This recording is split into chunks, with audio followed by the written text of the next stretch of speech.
Greeting, friends. My name is Dr. Peter, and this is the second episode of Journey into 1001 Comics. And today we're talking about a comic that came out back in 1854. It's The History of Holy Russia by Gustave Dore.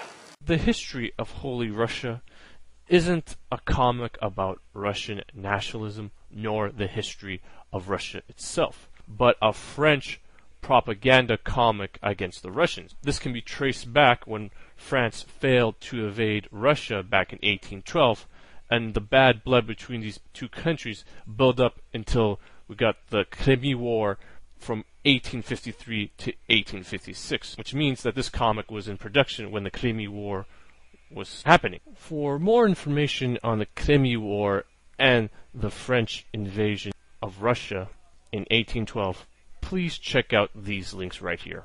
The story is pretty much what you expect a propaganda comic to be. Very negative towards a group of people who happen to be the Russians. Dore admits to us, the readers, that he hates the Russians with such a great passion. And in the opening pages of the comics, he portrayed the first Russian to be born when a polar bear and walrus had sex.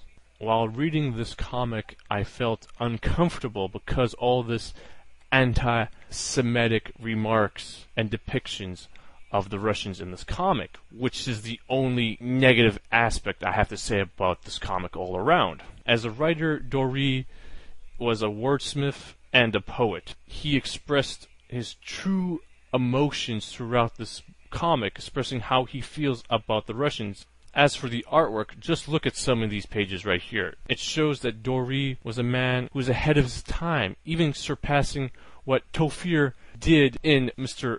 Obadiah Oldbuck. He was able to use panel arrangements, also experiment with the amount of inking on the pages, experimenting the text and the images to such a brilliant way. In today's comics, you can see Dore's influence in the medium with the page layouts and the experimental art styles. And that's why The History of Holy Russia deserves a rightful place in the 1001 comics you must read before you die.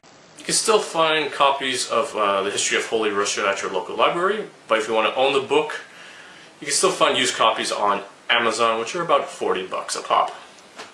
Anyways, that's the second episode of Journey into 1001 Comics. Don't forget to check out our website at comicbooknerdsareHot.com. Follow us on Twitter. And like and join our group on Facebook. Well, that's all the time I have for today. And for episode 3, we're going to go to Germany and talk about M&M. Not the chocolate or the white wrapper. Anyways, take care everyone. See you in the next episode.